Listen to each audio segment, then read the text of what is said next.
আপনারা সকলে অবগত আছেন, আজকে কি উদ্দেশ্যে আমরা এখানে একত্রিত হয়েছি। আমরা কখনো বাংলাদেশের সাম্প্রদায়িক সম্প্রীতির বিরুদ্ধে নই, কিন্তু বাংলাদেশের 90% মুসলিম রাষ্ট্রের মধ্যে যখন দিনে দুপুরে আমাদের একজন মুসলিম ভাইকে টুপিয়ে জবাই করে হত্যা করা হবে, তখন আমরা পশ্চিম দ্বারে চুপ করে বসে থাকবো না। আমরা সর্বপ্রথম আমাদের প্রশাসন, সরকার এবং ঊর্ধ্বতন কর্তৃপক্ষকে বিনয়ের সাথে অনুরোধ করতে চাই, এই সন্ত্রাসী সংগঠন ইসলামকে অনতিবিলম্বে বাংলাদেশের মাটি থেকে বহিষ্কার করতে হবে। এই জঙ্গি যুগের ভয়ে খেলা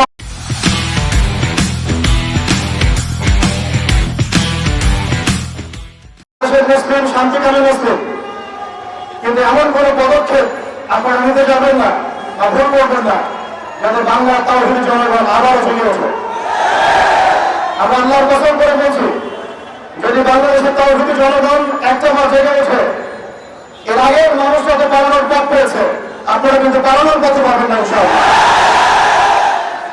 আমরা উগ্রতার পথ বেছে নেব না, আমরা শান্তির পথ বেছে নেব ঠিকই, আমরা ধৈর্য নেব ঠিকই, কিন্তু আর কতজন ভাই মারা গেলে আমাদের হুঁশ ফিরবে? আর কতজন ভাই মারা গেলে আমাদের হুঁশ ফিরবে? আমরা আমাদের ঊর্ধ্বতন কর্তৃপক্ষকে বিনয়ের সাথে অনুরোধ করব, যারা দিনে দুপুরে আমাদের মুসলিম ভাইদেরকে এভাবে রাস্তার মধ্যে কুপিয়ে হত্যা করেছে, জবাই করেছে, এবং নৃশংস শয়তানি এবং সন্ত্রাসী কর্মকাণ্ডের তীব্র নিন্দা এবং প্রতিবাদ জানানোর পাশাপাশি আমরা এর উপযুক্ত বিচার দাবি করি। এখানে অনেক বড় ব্যক্তিরাম আছেন, আমি ছোট মানুষ, বেশি কথা বলতে পারছি না।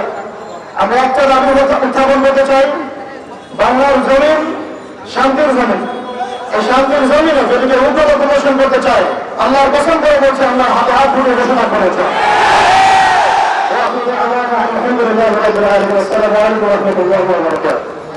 আমাদের রক্তের বিনিময়ে এই দেশে গত 5 আগস্ট বিজয় অর্জন হয়েছে। আমাদের রক্তের উপর আপনারা এই গভর্নমেন্টে আসীন হয়েছে, তাই আমাদের দাবি আপনাদেরকে মানতে হবে। আজকে পরিষ্কার দাবি, উগ্র সন্ত্রাসী ইসলামকে বাংলাদেশে নিষিদ্ধ করতে হবে।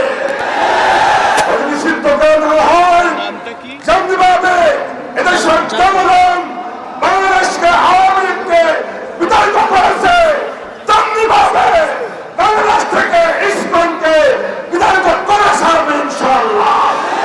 আল্লাহর জমিনে আমরা কোথাও ইসলামকে দাঁড়াতে দিব না ইনশাআল্লাহ।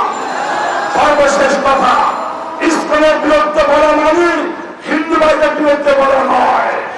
হিন্দু ভাইদেরকে বলছি, আমরা আপনাদেরকে প্রোটেকশন দিব, আমরা আপনাদেরকে নিরাপত্তা দিব, আপনারা আর ইসলাম এক নয়।